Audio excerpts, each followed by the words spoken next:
Last episode I forgot to add the tomatillos to the final price, so my new total from last episode is $30.84. To that we can add the $10 we get from every episode. So, we have a cup left of pan, which might not be enough to make gorditas. 3 Roma tomatoes from an impulsive buy, 4 onions that have begun to sprout. This is why I hate buying onions on discount. There's always a catch. The nice thing is that onions have many layers. I'm sure I'll still get some good use out of these. I also have green salsa from last episode, clean water, don't take it for granted kids, cilantro in the fridge on a bowl with cold water, those 2 little bags of peppers that were donated to me by good friends, habaneros and Carolina Reapers, and of course, the main event, 2 pounds of pork tenderloin.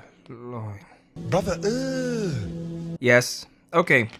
If you haven't noticed by now, I took so long to shoot this part of the episode that most of my stock has begun to unalive itself. I mean, look at this ugliness. I can tell it should not be open. So, I bought a new pork from my wife's freezer stock. We bought these together at the same time. And well, since I'm spending money for this episode, I also got a can of Petit's Haircuts Rouges, which I'll mash myself, and Maseca, just in case 1 cup of pan isn't enough. After adding all my expenses and including tax, my new coin total is...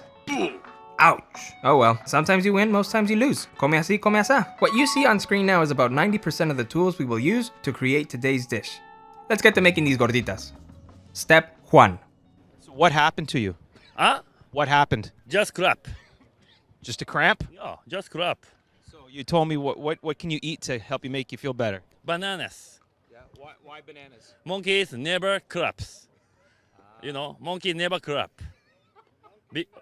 Because a monkey every day bananas. 2. Okay, so last episode we made ourselves a delicious green salsa using tomatillos, forks, and a skillet. In essence, this green pork gordita recipe should be simple to create because it's a quick combination of almost everything we've learned to make up to this point. The only new thing we're going to try to master is making the thick tortillas, which will become the pocket that holds all the goodness at the end, the gordita. But it shouldn't be too different than making tortillas. One thing I do foresee is that if I try cooking them in extreme heat, they may burn outside before they get to cook through, so I'll have to play around with the temperature until I get a nice cook on both sides and in the middle. Also, because most of my produce has begun to go on me, I'll have to make a red salsa. And since we absolutely have to, why not do it charra style? All in one skillet without any blender or mashing tools. Just 2 forks. Because abuelas recommend starting with whatever takes longest to cook, I'll start with the beans. However, I know from previous videos I've made that these puppies can get very messy. So once again, I'm gonna protect my table. I get my beans ready, and we can officially get this timer started. High. I am cooking everything on high, because I have a lot of boiling and browning to do, and I only have 2 hours to do it all on one cooking surface. For now, until we unlock a stove hopefully one day soon. I want these to get as soft as they possibly can. So I added a little bit more water and I let them be there for just 30 minutes, moving them every 6 minutes to avoid burning at the bottom. While the frijoles get soft, I'm gonna prep the rest of my ingredients. Ooh, whoa. Should have seen this coming. My garlic somehow got pregnant, and now I have to look through the bulb to see what I can rescue. And after looking around, I was able to get 5 out of this bulb, although I'm not very confident on the delivery of flavor. Since I was only able to rescue 5, I'll use 3 smaller ones for the beans and save the other 2 for the salsa. In they go, and I'll just move them around to share the flavor. Those beans gotta taste delicious. Now that everything is boiling good, we can add Abuela's secret ingredient, Chicken Bouillon. A tiny little bit more water, and just wait for it all to boil again. While we wait, let's check how bad our onions are. I mean, sprouting's not great, but it's also not the end of the world. As long as it's not moldy, soft, or smelly, we're A-okay. Let me show you what I mean. As you can see, this sprout took over the middle part, but I can still see many layers that could be usable. Even the middle is usable. It will just have a more grassy taste to it. So how about the bottom? Oh, that doesn't look too healthy. And not too bad. Lots of potential for sure on this one. Let's have a deeper look. And ooh. Well, this is good, but the rest definitely has to go. I checked the rest of the onions and saved whatever I could. And once safe from harm, slice them. Then chop these, because they're gonna cook in with the beans all together. In hindsight, these always go first, always. Plus it would have been nice to have a little bit of char on them. That's how you get the most uy uy uy out of them. Now because of that garlic and onion, I'm super behind. I was supposed to be making the masa by now. Yeah, I forgot that I still have to prep the salsa stuff. Man, the pressure is making me crack badly. Wow. Holy moly, macaroni. That is way worse than the others. Wow. It's almost complete onion eclipse. It's just, oh. Looks like our salsa roja is not gonna have much onion this time. Deep damage.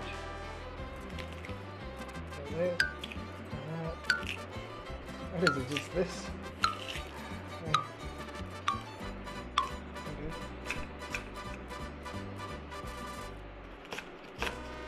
After all that work, now we're really behind on the masa. And the water's starting to look low, which means that the beans are almost ready to mash. I just need to remind myself to stay calm. We got this. We can do this in an hour and a half. I won't be late to a really important meeting appointment that I have. Well, it's time for the obvious. This much pan would have never been enough to make gorditas. What was I thinking? So it's a good thing I was able to buy some more, because to comfortably make gorditas, we usually need about 3 cups of corn flour. The process for this is pretty much the same as for tortillas. We add salt to taste. Like in my case, I like 1 teaspoon per 1 cup, but every boat rocks differently, so you do you. Then we mix it in for about a minute, and then, that's right, we add water gradually. Yes. How much? Enough to bring our dough to a consistency that's going to allow us to create a ball that doesn't... Oh boy, my beans are starting to burn. Oh boy. Oh boy. Oh boy. Yeah, they're burning. They're burning. Oh boy. Okay, my hands are covered. Oh, brother, this guy stinks! I don't have water. Oh no. Okay. I didn't expect this. I'm so bad. Well, this burned a bit at the bottom, so now I need a little bit of water to get that off. Boy, the good thing is that we can boil it while we start to mash everything together. Now, we don't need no special tools for this. I use my flat wooden spoon to press the beans against the bottom of the skillet. Others use forks. Others use Eagle Powers. Or the force. Point is, we do it until they're mashed. And then we can store them in a warm thingy-majiggy and get back to what we were doing, which was... Oh, that's right. Enough to bring your dough to a consistency that allows you to create a ball that doesn't crack too badly. Like this. If you're new to this, just add water gradually and do as many of these ball tests as you need until you get used to the feeling of a moist enough masa. Eventually, you'll know what it feels like without having to do a ball test. Practice. Let's get that skillet hot. I'm skipping the salsa for now because I gotta go soon and I haven't cooked the puerco yet, so I'll make the salsa tomorrow. Like in our previous cooking challenge, we're gonna be cooking this pork as cubes to speed up the process and also share the juices around. So we need a little bit of oil, but man, this was hard to do with one hand. Let's get an even coat. And in goes our pork on medium-high heat. Ooh, that sound. That is the sound of perfection. Now we'll bring this to max and let it brown. Time is flying. Man, oh man. Anyway, after a few turns of the meat, I'll take it off. I'm gonna chop it into smaller chunks. Then I will release this goodness into the pan and add a bit of abuela's secret along with water to help it all finish cooking and to release the umami that sticks at the bottom. So after the initial 10 minutes of just letting it rest, you're gonna see that the delicious pork juices come out. From this first moving of things around, we're gonna continue to check every 4 to 6 minutes and move the puerco as needed. The uy process has begun. So let it do its thing. Keep your nose close by to get that browning into your nostril cavities. As you smell it, you move it. But as you experts taught me, let your food cook. Leave it. It's good to just let things lay there to get that browning. So after almost 20 minutes of cooking, all the wetness is gone. And this is 97% cooked. We gotta get to 100% though, because it's pork. So I'm gonna take it off the skillet and chop. But first, can I actually use these tongs? Because I used them with the raw pork. Well, the answer is, I don't know. So it was nice knowing you all, because I'm gonna take a risk here. If you know the answer, please put it in the comments. So we just chop, and this was useless. Maybe this way? How about pinky up? That's it, now we got it. Pinky up always provides better control and strength to dull knives. Look it up. I wish I could do it like this, like the real pros do in Mexico, but one day. And look at that time. I'm getting more behind. Let's get back to the browning. So our goal at this point is to get the bottom of the pork nice and brown. And then introduce all of our flavor into the meat, which is the beef bouillon, the water, and salsa. But before all that, we're just gonna let our pork sit and get brown on the bottom. So we have to keep our nostrils close by. Visually, what we're looking for is these delicious little brown pieces. There are more that will be stuck to the skillet, so That's where our water, bouillon, and salsa will come in. They're gonna help release this stuff from the bottom. All we have to do is keep track of that bouillon and move everything around nicely. I'm waiting for my water to boil down to around this level, and now I'm going to introduce my salsa to make sure my salsa doesn't become too watery. At this point, you get to decide how thick you want the salsa to get, so you can stop now or you can let it boil more like I did. I just moved it every so often to make sure I keep gathering the umami flavors from the bottom of the skillet. Now, because we're doing this on max induction heat, I can't really walk away, otherwise things might burn too much. So once I reach the consistency I want, which for me it's when the salsa is nice and glossy and moves slowly across the skillet, hopefully you can see it on the camera, then I get my kitchen towel and get ready for the big lift.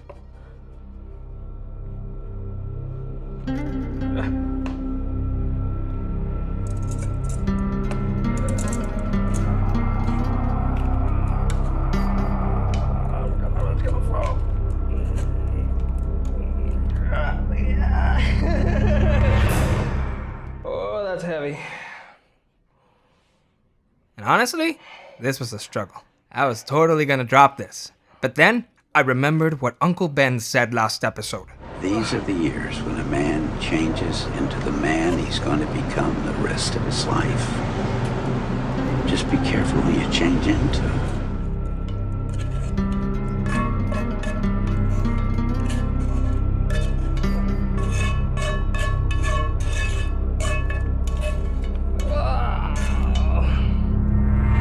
This was probably like 100 pounds of weight, but no biggie.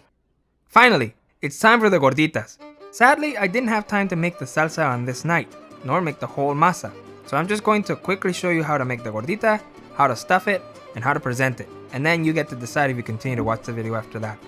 I'm so sorry, I ran out of time. I'm gonna give you more details at the end of this episode, I promise. But for now, here's what I'll need. Water to rehydrate my masa, because I know it's gonna be a little bit dry. It's been sitting there for over 90 minutes.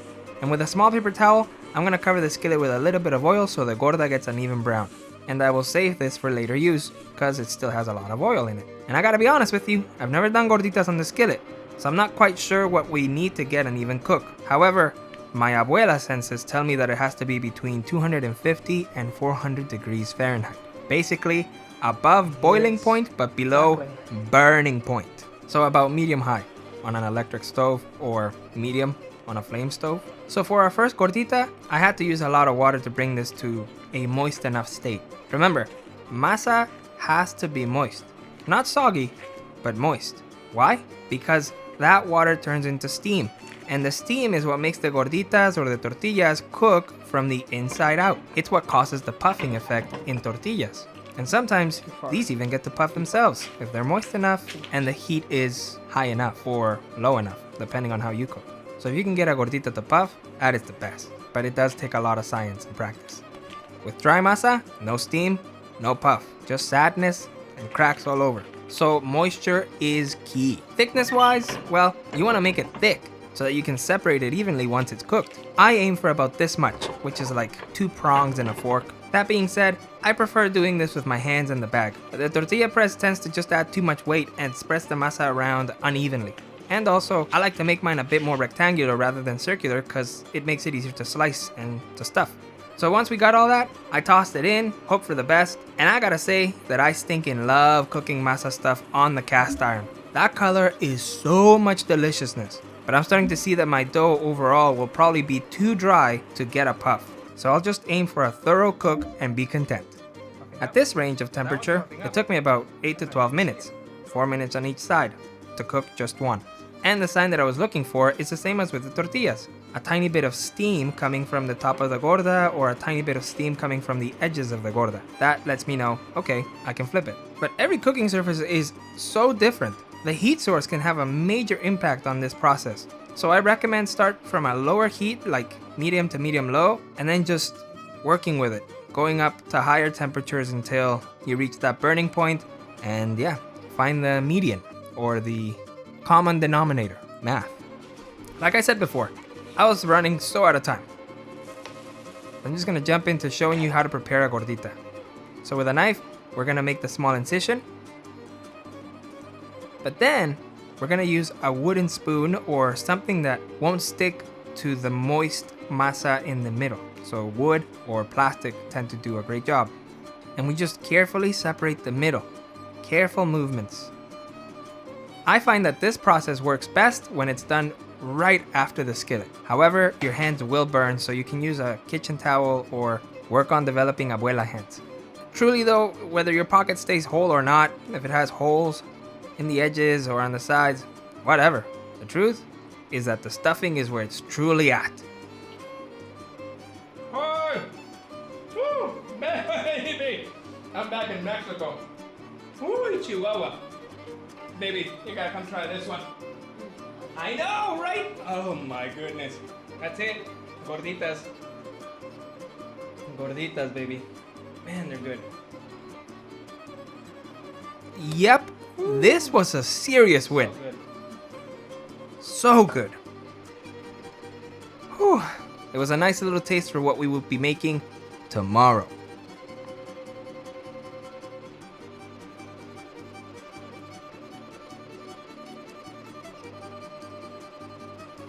Like I said, because I ran out of time, I decided to make the salsa and the remainder of my gorditas the next day.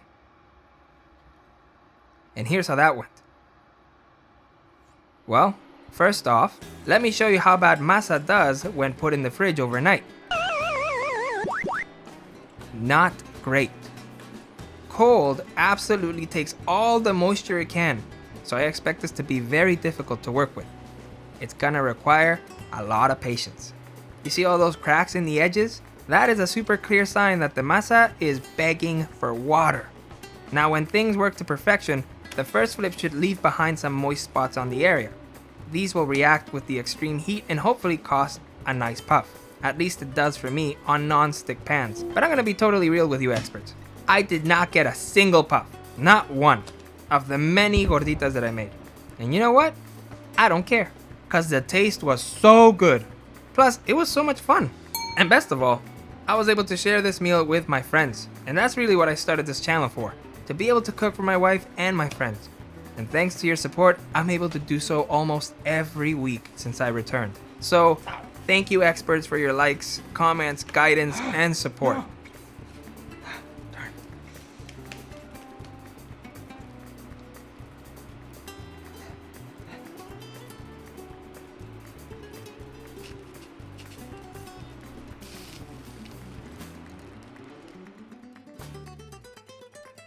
The salsa?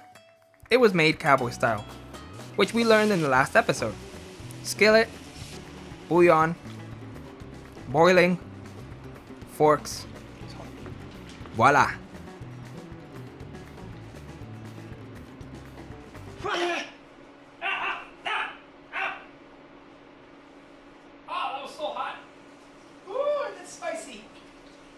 Ah, my hand, man.